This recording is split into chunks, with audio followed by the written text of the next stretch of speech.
ኤልያስ መልካና ቴዲ አፍሮ ያቀሳሰራቸው ነገር ምንድን ነበረ? ቢፍ ውስጥ የከተታቸው ጉዳይስ ምንድን ነው? የጌታ ልጅስ እንዴት የሰይጣን ጭሰኛ መሆን ቻለ? እዚህ ፓርት ላይ ልብ ብላችሁ እንድታደምጡኝ እፈልጋለሁ። እናም እንዴት መሰላችሁ? ኤልያስ ከቸርች መዝሙሮች ውጪ የዓለም ሙዚቃ ያቀናበረበት ጊዜ በ91 ነበረ። ሁሉም ይስማው የተሰኘ የመሐሙድ አልበም። የዓለም ሙዚቃ ፕሮዲስ ማድረግ የተማረው ሲኤምኤም በተባለ የቸርች መዝሙር ፕሮዲስ በሚደረግበት ስቱዲዮ ውስጥ ነበረ እየተደበቀ። የስቱዲዮ ባለቤት ክርስቲያን ግርማ ይባል ነበረ።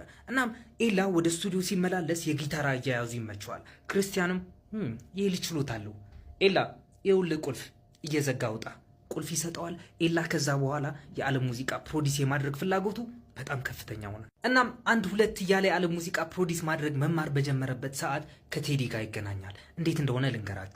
ጆኒ ራጋና ባፉ የተባለ ሌላ ሰው ደግሞ ከኤላ ጋር ጓደኛሞች ነበሩ። እናም ሁለቱም ደግሞ ከዳዊት ጽጌ ጋር ይተዋወቁ ነበር። ዳዊት ጽጌ ደግሞ በዛን ሰዓት አክሱማዊት ባንድ ውስጥ ይሰራ ነበረ፣ ኦነሩ ነበረ። ብቻ ሁለቱም ሰዎች መድረክ ፍለጋ ሲባዝኑ አክሱማዊት ባንድ ውስጥ ይገናኛሉ። እናም ሙዚቃ አብረው ማጥናትና መስራት በጀመሩበት ሰዓት በጣም እየተቀራረቡ ይመጣሉ። እናም ቴዲ የሆነ ነገር ሹክ ይለዋል ኤላ። ይኸውልህ ኤላ፣ እኔ አልበም የመስራት ፍላጎት አለኝ። እናም ግን ስቱዲዮ የዲጂታል ስቱዲዮ እንዲሆን ነው የምፈልገው። ችሎታ አለህ እንዴ ምናምን ይለዋል። ኤላም በዛን ሰዓት በካሴቱ ሰርቶ የያዛቸው ሁለት የሃውስ ቢት ያላቸው ሙዚቃዎች ለቴዲ ያሰማዋል።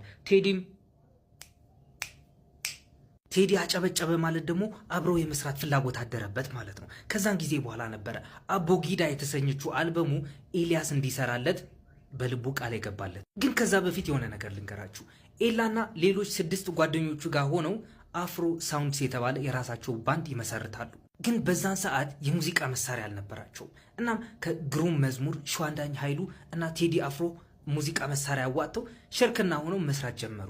ግሩም መዝሙር የተዋጣለት ሊድ ጊታሪስት ነበረ፣ ኤልያስም እንደዛው። ከዚህ ጊዜ በኋላ ነበረ ስራቸው በጣም እየታወቀ ሲመጣ ቴዲም ቴዲ አፍሮ የሆነው። ኤልያስም የቴዲ አቦጊዳ የተሰኘችው አልበሙን ለመስራት ወደ ሲኤምኤም ስቱዲዮ ቴዲን ይዞት መሄድ የጀመሩ። ግን እንዴት መሰላችሁ? ወደ ሲኤምኤም ስቱዲዮ ስትገቡ የዓለም ሙዚቃ መዝፈንም መጫወትም አይቻልም ነበረ። ስለዚህ ይህንን ነገር እየተደበቁ ነበር የሚሰሩት፣ ኤልያስ ኢርፎን ሰክቱ። ግን እዚህ ፓርት ላይ ደግሞ የሆነ ነገር ክሊር ላድርግላችሁ። ከአቦጊዳ አልበም ባይገርምሽ የተባለችው ዘፈን ብቻ ነበረች አፍሮ ሳውንዶች ከኤላ ጋር አጅበውት የሰሯት። አቦጊዳ አልበም የተሰኘችው ሲሰራ ኤላ በ15 ቀን ጨረሳት ነው የሚባለው። ግን ከዛ በፊት ደግሞ አፍሮ ሳውንድስ በጣም የታመሱበት ጊዜ ነበር። አንዱ ሲወጣ አንዱ ይተካል፣ አንዱ ከአንዱ ጋር አይስማማም። ብቻ በጣም ውጥንቅጥ ውስጥ የነበሩበት ጊዜ ነበር። ይህ ነገር ትኩር ብሎ ኤላ ሲመለከተው የሚያዋጣው ነገር አይነት ሆኖ አላገኘውም። ስለዚህ በሁናንተ ከሚባለው ጓደኛው ሆኖ ዜማ ላስታስ ይመሰርታሉ። ዜማ ላስታስ ደግሞ ከሌሎች ሰዎች ጋር በመሆን ኮላብ አድርገው በጣይቱ ሆቴል ኢቨን በህብረት ትርኢትም መቅረብ ጀመሩ። ኤላም አፍሮ ሳውንድስ በነበረበት ሰዓት በጣም ዲፕሬሽን ውስጥ የገባበት ሰዓት ነበረ። በዛ ምክንያት ነው ዜማ ላስታስ ብሎ የራሱ ባንድ የመሰረተው። ግን ለዚህ ዜማ ላስታስ ብሎ የራሱ ባንድ ለመመስረት የገፋፋው ነገር ደግሞ አለ። ቅድም እንደነገርኳችሁ አቦጊዳ የተሰኘችው አልበም 11 ዘፈኖች ነበሯት። አንዲቷ ዘፈን ብቻ ናቸው አፍሮ ባንድና ኤላ ኮላብ አድርገው የሰሯት። እዚህ የተቀሩት 10 ዘፈኖች ደግሞ ኤላ ራሱ ነበረ ፍሮም ስክራች የሰራቸው። ቴዲ አቦጊዳ አልበም ወጥታለት መሸጥ ላይ ማርኬቲንግ ላይ መስራት ጀመረ። እናም ፖስተሩ ላይ ማን እንዳቀናበራት ይናገራል።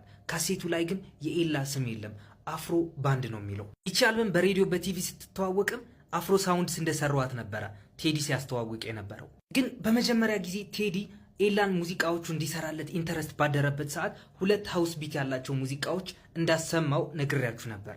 በዛን ሰዓት ቴዲ ኢንተረስት ሲያድርበት ጊዜ ለማን ልማትና ልጅነት የተባሉ ሙዚቆቹ ሳምፕል ሰርቶ ለቴዲ ያሰማዋል።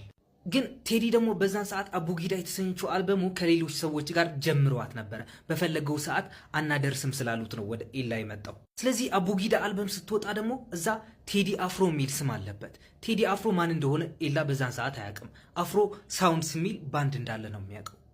ቴክኒክሊ አልበሙ ኤልያስ መልካ ሰራው እንኳን ባይባል ዜማ ላስታስ ሰራው ግን ሊባል ነበረበት ይላል ኤላ።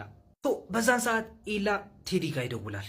ሰማ ቴዲ፣ ምንሽ የኔ ስም እንኳን አላስገባሽውም ካሴቱ ላይ ምናምን ይለዋል። ቴዲም በዛን ሰዓት ኤላ ልክ ነህ እኮ ግን ይሄ የመጀመሪያ አልበሚ ስለሆነ አላስተዋልኩትም ነበረ፣ ይቅር በለኝ ፖፕ።